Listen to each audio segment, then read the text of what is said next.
reading this morning is called Uncried Tears by Ian Manuel. He wrote this poem while in solitary confinement at Union Correctional Institution. Imagine teardrops left uncried from pain trapped inside, waiting to escape through the windows of your eyes. Why won't you let us out? The tears question the conscience. Relinquish your fears and doubts and heal yourself in the process. The conscience told the tears, I know you really want me to cry, but if I release you from bondage, in gaining your freedom, you die. The tears gave it some thought before giving the conscience an answer. If crying gives you triumph, then dying's not such a disaster.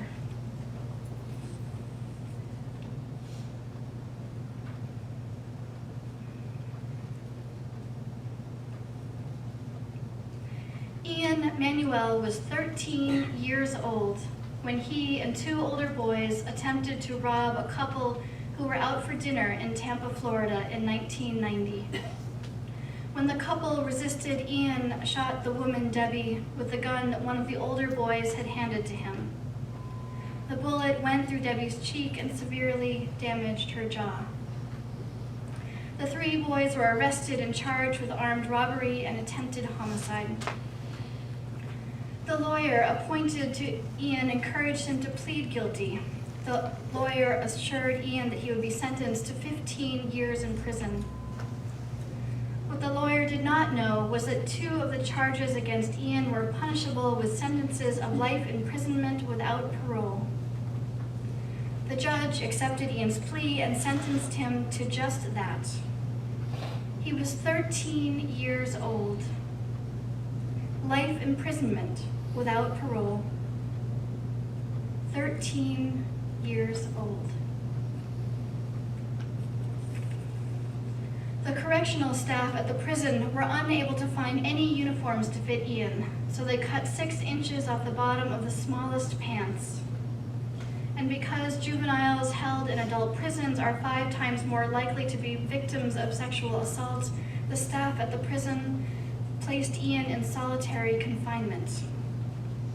Solitary confinement means living in a concrete box the size of a walk-in closet. You receive your meals on a tray slid through a slot in the door. You do not see other inmates. You do not touch another human being, and you are never touched. If you act out by saying something insubordinate or refusing to comply with an order, you are further punished by having your mattress taken from you, and then you sleep directly on the concrete floor. Your time in solitary commitment is extended if you scream or shout, if you hurt yourself through refusing to eat or mutilating your body, if you say something menacing or inappropriate to an officer. You get 3 showers per week. You're allowed into a small caged area for 45 minutes every few days for exercise. You are alone in your concrete box, day after day, week after week, month after month. In solitary confinement, Ian became a cutter. He would use anything sharp on his food tray to cut his arms, to watch himself bleed, and to feel something, to feel anything at all. Ian's mental health deteriorated. He attempted suicide a number of times. Each time he hurt himself, his time in solitary confinement was extended. Ian spent 18 years in uninterrupted solitary confinement. 18 years.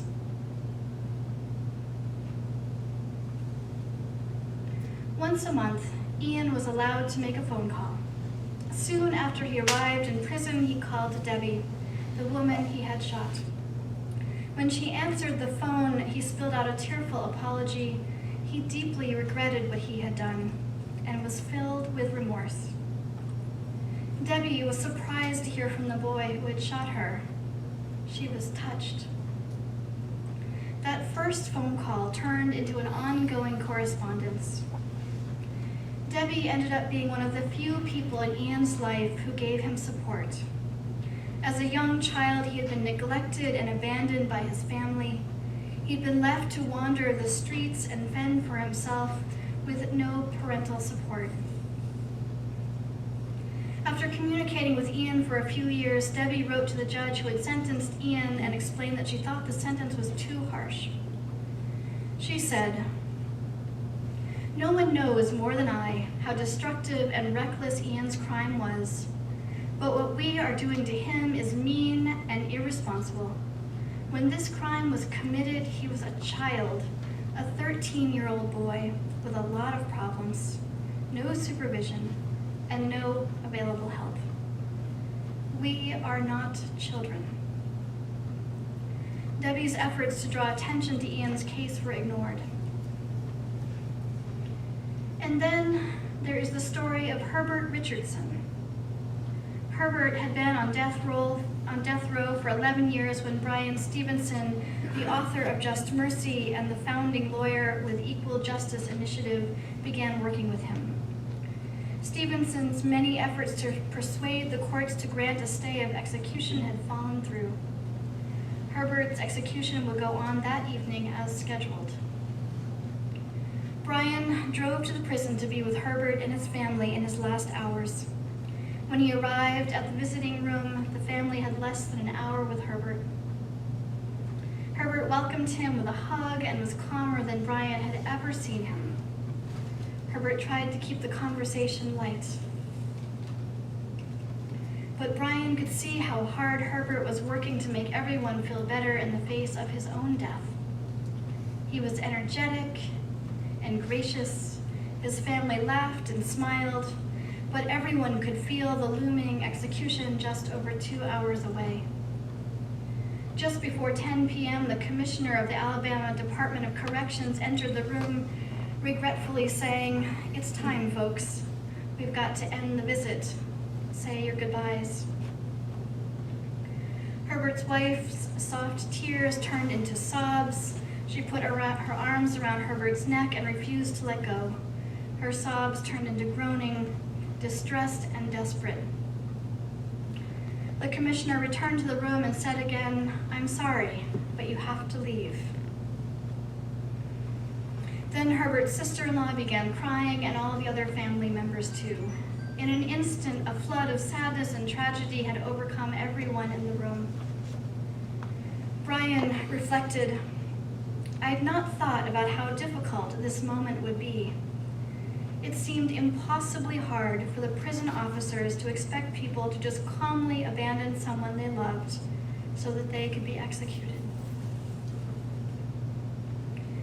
As the prison officers lined up outside to escort the family out, Bryan began to hum the old church hymn that Herbert requested as his final wish.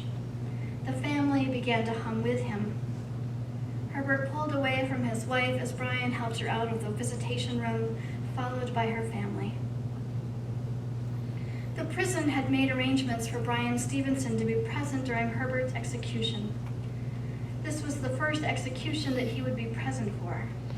Bryan had been so focused on obtaining a stay that he'd forgotten to think about what it meant to witness an execution.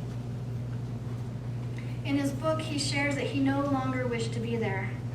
But when he realized that everybody else in that room wanted Herbert dead, he knew he could not back out. In the last minutes before Herbert's death, he reflected to Bryan on the day he'd had. He said, "It's been a strange day, Bryan, really strange. Most people who feel fine don't get to think all day about it being their last day alive with certainty and knowing that they would be killed later. It's different than being in Vietnam, much stranger.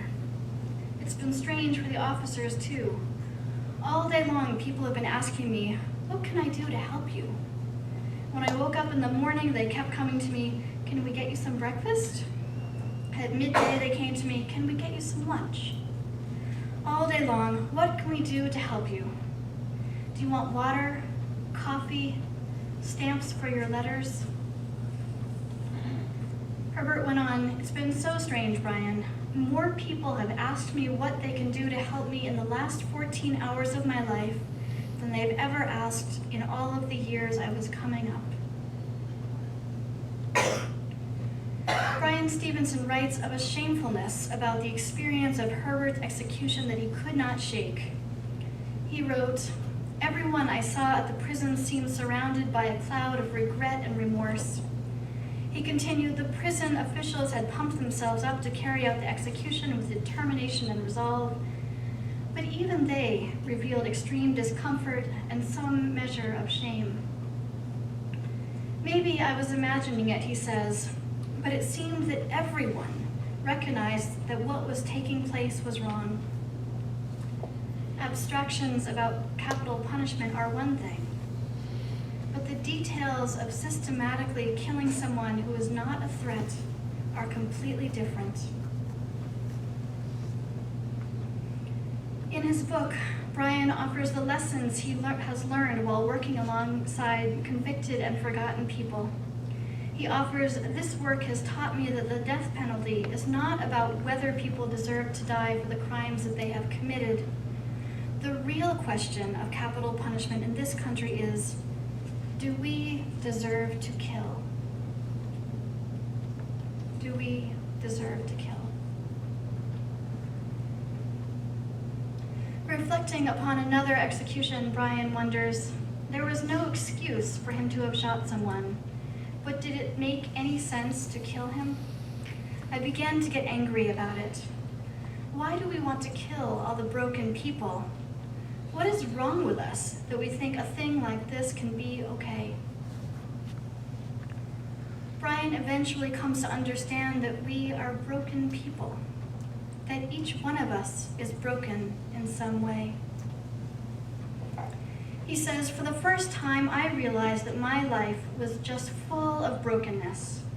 I worked in a broken system of justice. My clients were broken by mental illness, poverty, abuse, neglect, and racism. They were torn apart by disease, drugs and alcohol, pride, fear, and anger. I thought about the dozens of broken children struggling to survive in prison. I thought of people broken by war, broken by poverty, broken by disability. In their broken state, they were judged and condemned by people whose commitment to fairness had been broken by cynicism, hopelessness, and prejudice."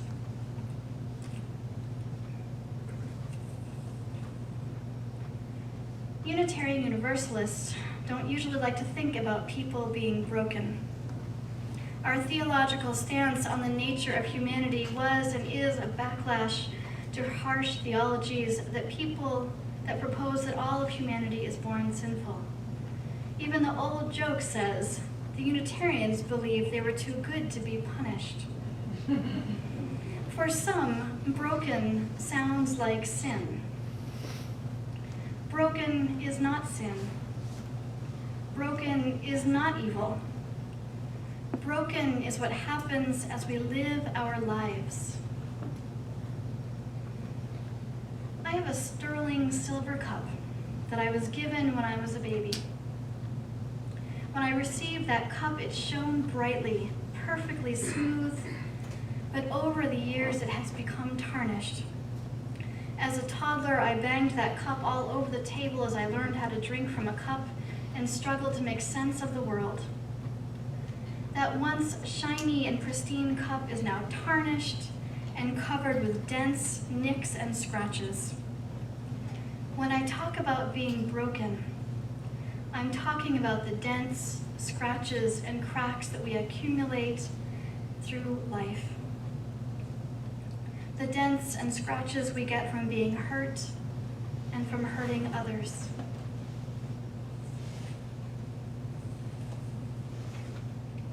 Brian Stevenson observed in his clients, in the lawmakers, and those who carry out the laws of our justice system, the nicks, dents, and scratches of life. He saw their brokenness. but he also came to see his own brokenness and recognize that through his brokenness, he could see everyone else's brokenness. He says, I guess I'd always known, but never fully considered, that being broken is what makes us human. We have all of our reasons. Sometimes we are fractured by the choices we make. Sometimes we are shattered by things we would never have chosen. But our brokenness is also the source of our common humanity, the basis for our shared search for comfort, meaning, and healing. Our shared vulnerability and imperfection nurtures and sustains our capacity for compassion. He goes on, we have a choice. We can embrace our humanness, which means embracing our broken natures and the compassion that remains our best hope for healing. Or we can deny our brokenness, forswear compassion, and as a result, deny our own humanity. And this is what the wise teacher from the Middle East said to those who gathered around him many, many years ago when he asked, who among you has not made any mistakes or made any bad choices? Who among you has not been dented and scratched up? Who among you has not scratched another? Let the one among you who has not experienced brokenness, has not sinned, throw the first stone or plant the seed. The people gathered around looked upon themselves and chose to embrace their brokenness and the brokenness of the woman that they had brought forward to be judged. They chose compassion and mercy. We have a choice. We can embrace each other's humanity, or we can deny our own humanity by denying another's. We have a choice. We can choose compassion and mercy. We can choose to put down the stone and grant mercy to those most affected by our broken system of justice. We can embrace the most broken among us rather than hiding them away and ending their lives. For our humanity is wrapped up in theirs. May we set down the stone of injustice, and may we pick up compassion and offer mercy.